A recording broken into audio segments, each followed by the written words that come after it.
4.22 miles, 9 minutes, 38 seconds per mile, 125 beats per minute today. I ended up having a little bit of a knee issue or knee flare up today, so cut the run short. Like the first mile felt great, felt normal. Second mile felt good.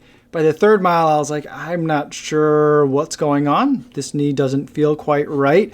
And so at that point, I had kind of like a 7 or 8 mile run plan for the day, and I decided I'm going to pull that back. I'm going to turn around. And so I get kind of like about 6 miles on the day. So the 30-mile point is where I was like turning around. And at that point, I was just like, I don't know if that's a great idea. So I stopped for a second and kind of like took inventory mentally of it all. And it was a beautiful sunrise today, beautiful skies. And then I started trying to run back, and then the knee just kept hurting a little bit. So I tried like thinking maybe I'll run really, really slow, but it was still kind of there. I tried walking. Walking was great, so I'd walk for a little bit, then try running, like jogging, shuffling my feet a little bit. What didn't feel great, so I was just like, I'm not in a real rush for anything. I'm not training for anything right now. Obviously, all the races are canceled or postponed, so I figured I'd just walk. It wasn't too cold out there, and I did have like a little bit of a face mask on, and gloves and hand warmers still, so I was toasty enough. I wasn't too worried about being out in the cold too long, and so I just kind of walked the rest of the way home and kind of just took everything in and just had some, I guess, quiet time, which was nice, a nice thing to have. So not sure if it's an injury. It probably is kind of an injury. I think it's one of those things that, like, if I kept pushing it and ignoring it, like if I were in the middle of a training block, it could turn into an injury. Trying to figure out like where it came from, where it started. I've kind of felt like the beginnings of this for a little while, although it's never been more than like by the end of a run feeling like, oh, my knee doesn't feel great, but like being able to run was absolutely fine. I think I've just been going through a lot of new shoes for like the last like 2.5 weeks. I think I've been averaging like 3 different new shoes a week. So I think that's part of it. And I've been running in a variety of different levels of cushion or not cushion. And I think that's also part of it too. So I'm going to take this all kind of like as a sign to take it easy. I mean, the global kind of world stuff that's happening is also just another sign for me to like, okay, races are going to be postponed. There's nothing to race for. There's nothing to train for right now. Take it easy, take inventory, like reassess, reevaluate. I've already been going that way. Now with the knee thing, maybe it's a little bit more of a specific reminder to me that I need to be taking things easy. So I'm going to kind of take it that way. The other kind of like weird, as I was thinking about it, a signal that I feel like I'm receiving from the universe or from some other higher power, however you want to put it, is that I think that I need to find a steeplechase race to get into.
So something that's been going on is that around the route that I run, there's been really high water along the lake and really strong winds. And that's led to a lot of erosion. There's been lots of debris getting washed up onto the path.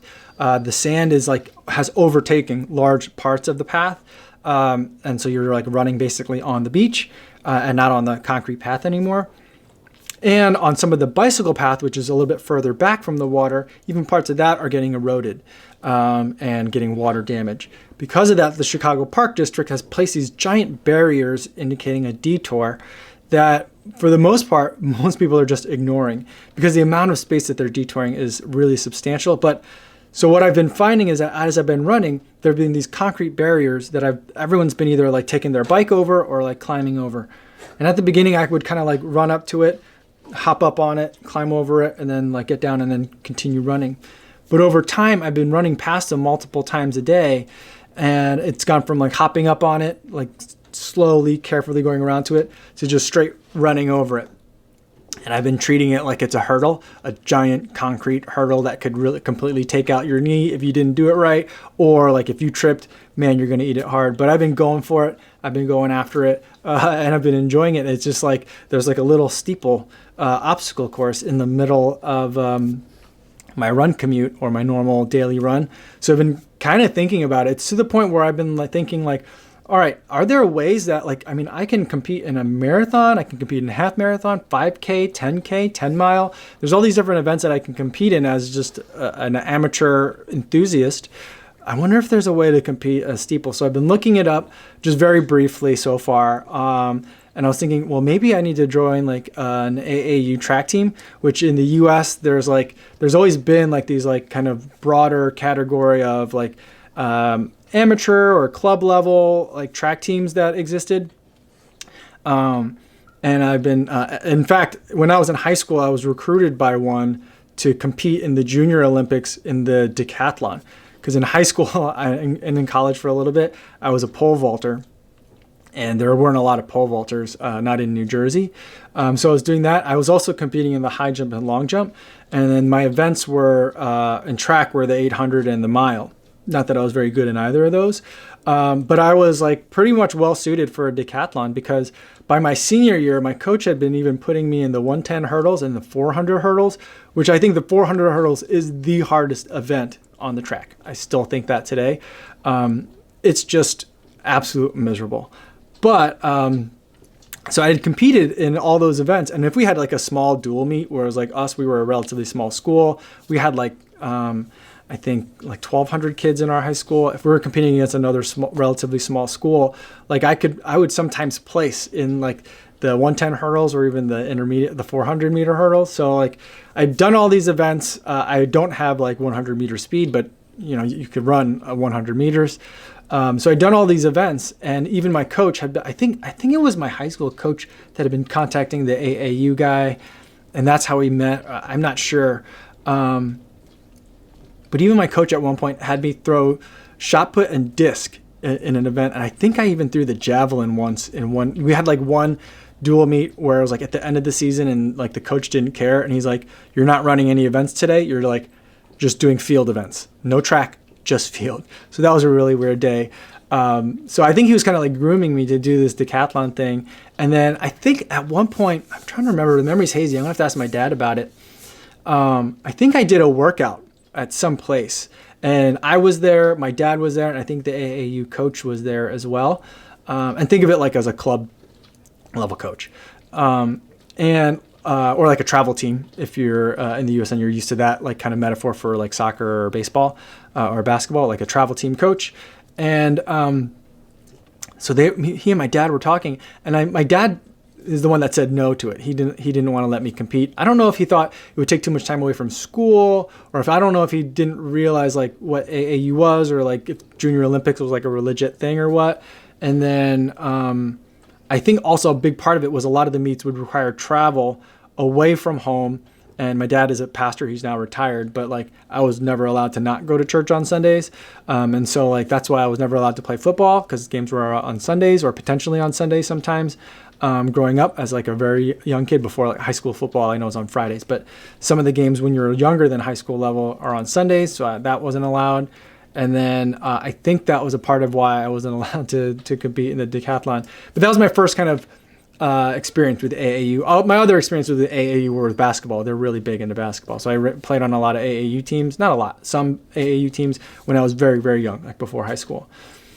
So anyway, I've been looking at AAU to see if like they have teams or events or meets that one can go to. Because I know like you can go, like people who are like very competitive at the steeple will go and compete at like collegiate track meets. But I'm not trying to go as a 40-year-old dude who's never actually tried the steeple to go and compete against like D1 pros and like D1 athletes and pros in the steeplechase. I just want to go to a place where like, can you set up some of the barriers? I'd love to run over the water pit. That'd be kind of fun. So I'd like to try to kind of do that. So then I was thinking, well, as I was looking through that, it's like there were links then for USATF, and then USATF has yearly championships, and then there's masters races that the USATF kind of is affiliated with. So I was like, I'm masters, I'm 40, so maybe there's a masters steeplechase event. Although it seems like a really bad combination of things, like old people and steeplechase seems like a bad combination of things. But from some of it, it looks like some of these events don't necessarily have time qualifying minimums. So maybe this is something that like, this is going to be like my thing. Like once the world gets back to somewhat of a level of normalcy, this is something that I'm going to pursue. I'm going to try and look for this because I think that if nothing else, it's going to be really fun to go and try and do. I don't know how I'll train for it. I don't own a hurdle.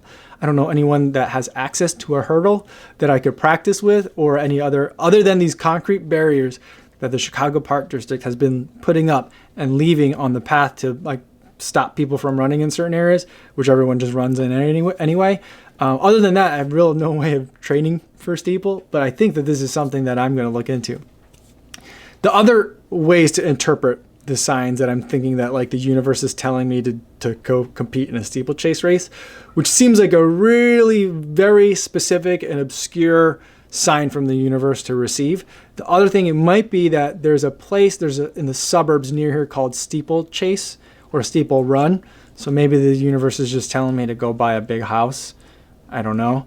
I hope that's not what the universe is telling me. But the other sign that I think, not just from the steeplechase, but from everything else that's happening around here, is the sign that I might be like picking up, or like receiving signs is like not the right way to put it. I think the better way to put it is like you feel these nudges, or you feel these like draws. Certain things keep popping up. You notice certain things like like over and over again. And I think with everything that's going on, things that are kind of naturally flowing into, it's really been making me think about going on like YouTube full time, or like being a amateur runner on a professional basis, I guess. I'm not sure how you would phrase it, but like I can't really do any work because all the courthouses are closed. And so I haven't been working, but I've been spending time at home with the kids, trying to take care of the family as well as I can. And I've been kind of doing these interview shows on Instagram and live stream. I've been thinking about a podcast for a long time, but I know that I don't have enough time for that.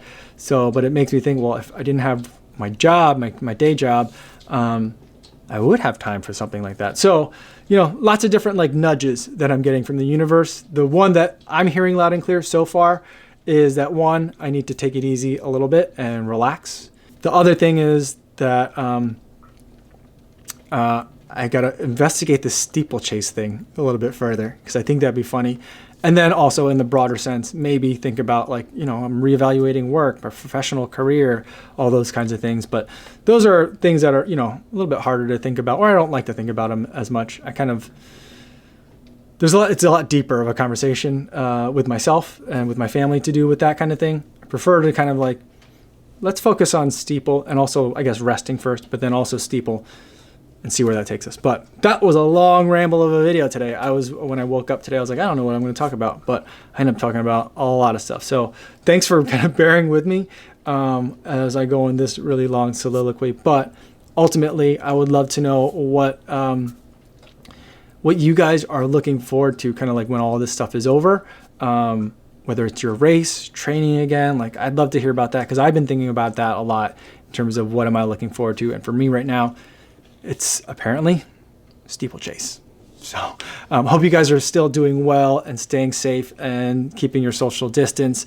And if you are in a situation that's really tough and you have a lot of restrictions, I hope that means that they're also really helpful. So thanks for making all the way to the end of this rambling long video, and I will see you guys tomorrow. Yo, what's going on?